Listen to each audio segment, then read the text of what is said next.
Hello everyone, I'm Corey and welcome back to another episode of Offbeat Motors and more. More on the more in just a moment.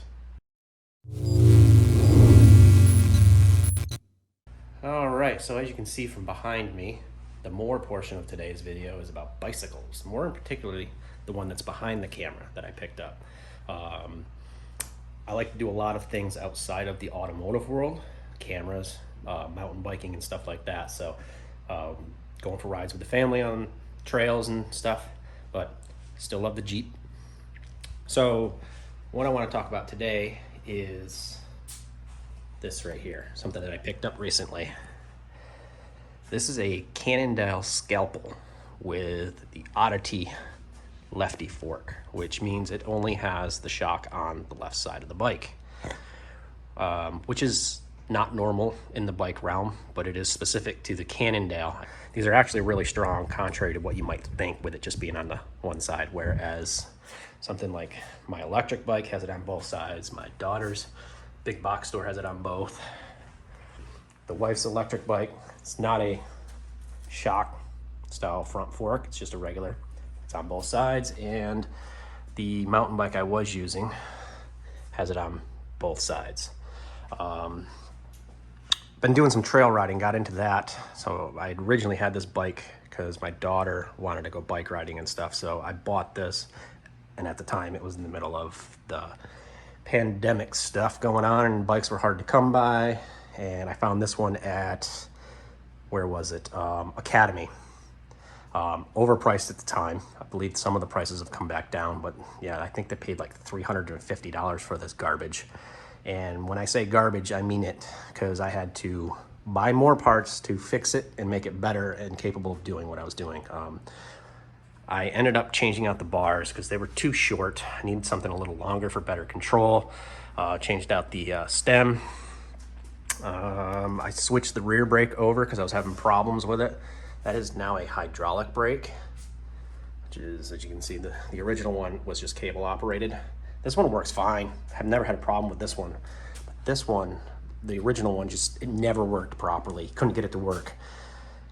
So I changed that out. I took this was a 21 speed originally, and I took the front derailleur off, kept the original Shimano cheap derailleur on the back, and it's been fine.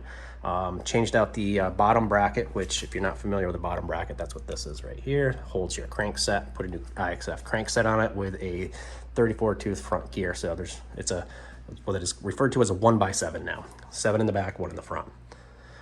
Just recently changed out the tires. Went with something a little bit more aggressive than what I had. Plus I had done a lot of riding on road pavement and stuff, so those kind of wore out. They weren't working too well in the dirt once I finally started getting into the dirt, and tires make a big difference. So back over to this, which is today's subject. Cannondale Scalpel Lefty version.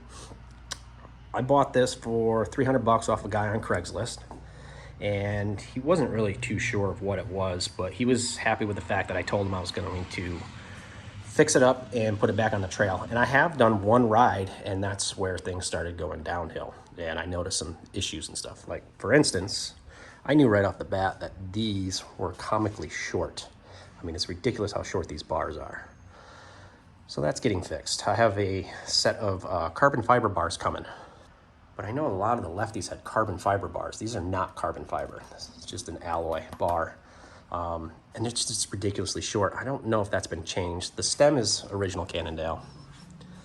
The other thing that's been changed is it has a Shimano Dior LX front derailleur, but SRAM X9 rear. And all the shifters, you can't see it, those are SRAM also.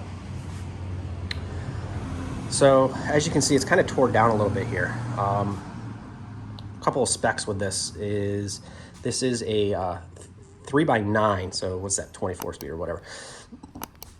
The front is going to end up getting changed, and a couple of reasons why. When you're doing trail riding, I would prefer to have a 1x, which is 1 in the front and then whatever cassette you have in the rear. And I'll get to the cassette in the rear in a minute. And this right now has a 22 tooth to a 44 tooth. I'm going to switch that out to a single. I'm probably going to change out the crank arms too, I don't know. Still up in the air if I'm going to change that. I might be able to just get away with taking the other two off and switching this. This has to be changed. I don't know if you can see it. Those teeth are ground down. They've seen better days. You know, some are long, and yeah, look how short that one is. That's ridiculous. So it's got to be changed. It's got to be fixed. So I'm going to do that. The other cool thing with this bike is I believe this is a 2006. There's serial number and stuff on the bottom here. When I looked it up, it has a first letter of R, which I believe is 2006. So, and it's about right for this. It does have a Fox shock, which is a carryover with my realm of the automotive world, because Jeeps comes stock with Fox shocks on some of them. Like I think it's the Rubicons. And you can buy aftermarket Fox shocks for your Jeeps. I don't have Fox shocks on that though. And there's other vehicles that have Fox shocks. The Ford Raptor. These are Float RP3s. This is an air shock. It has lockout and a rebound. And right here's the port where you put the air in. The front shock is also an air fork, and it too has lockout and a rebound adjustment. And the reason it's an air fork is because you got to adjust this. If you look, this ring, this is your travel ring. You're going to actually use this to set what is called your droop. And based upon how much you weigh, it's going to determine how much air pressure you put into your shock.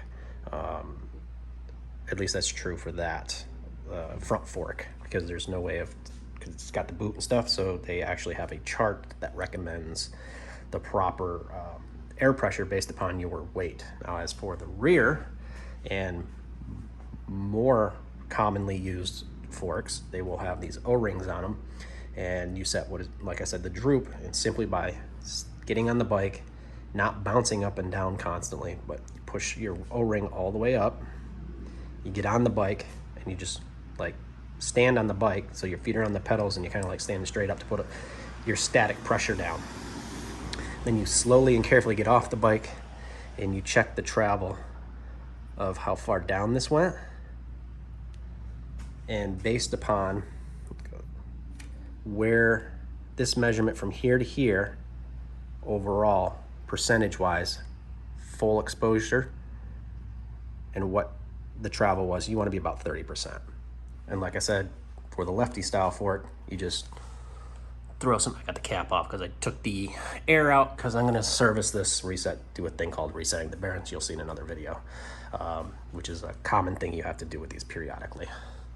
So that's how you set up your rear shock on this particular bike, and you can use the same philosophy on a air fork of this caliber style. Has hydraulic brakes, which is pretty much the same as an automotive. You have to change fluid, bleed them, and whatnot, and care for them. Here's the rear caliper. These are Lefty Juicies, which I believe are part of SRAM. Don't quote me on that. I'm kind of new to this foray of the bike world. This is a aluminum frame, carbon fiber tube for the saddle. Bike world likes to call these saddles. And it also has the pivot points back in here. This is fiberglass. You got your pivots up in here and here. And the cool thing with this is the bottom portion is carbon fiber. It needs to be cleaned up. But the carbon fiber does not have a pivot, it just flexes. So that's kind of cool. The carbon fiber is actually in really good shape. I had this off and I did clean it up once already. So that's going to get changed. Right now I have the wheels off of it and the tires are dismounted. This has Maxxis, came with Maxxis tires, Larson, whatever. But I can't find these tires anymore, so I'm pretty sure they're discontinued. These are tubeless. And these are the rims. That's the front, there's the rear. The rims are Mavic, and I don't think they make these anymore either, because I was on their website and I couldn't find the Crossland rims anymore. 26 inch. Most bikes, especially serious mountain bikes, are 27.5 inch or 29 inch. So not a lot of them come with 26 anymore. So that was more common years ago. You got your disc brake over there. That's 160 millimeter front disc brake and 160 millimeter rear disc brake. The cassette, like I mentioned before, for the rear, it's a 9-speed. It goes from 11 to 34. I want to change this out and see if I can get a 10-speed gear on here for mountain biking with a taller final gear back here. We'll see if it will work or not. I'm okay with the 11 down here, but I'd like to get something closer to the 50 up here, maybe 45, 50, 48, something like that, whatever I can find in the gear ranges. Gearing is very important, just as it is with a rock crawler, a drag car, a road course car. Gearing is very important when it comes to bicycles, especially mountain bikes, because you do climbing and stuff, so you got to be able to have a nice range of gears, high and low. So just like with a car and its drivetrain, which this is called the drivetrain, anything to do with the shifting, the gears, the chain. The chain's important too. I'm probably going to change the chain out. It's very important when it comes to this, so it's something you want to pay good attention to, and you want good quality parts. And I'm going to build this bike up, and I'm going to take you guys along for it, because it's just like with a vehicle. We like to customize our vehicles and make them ours and show our personalities.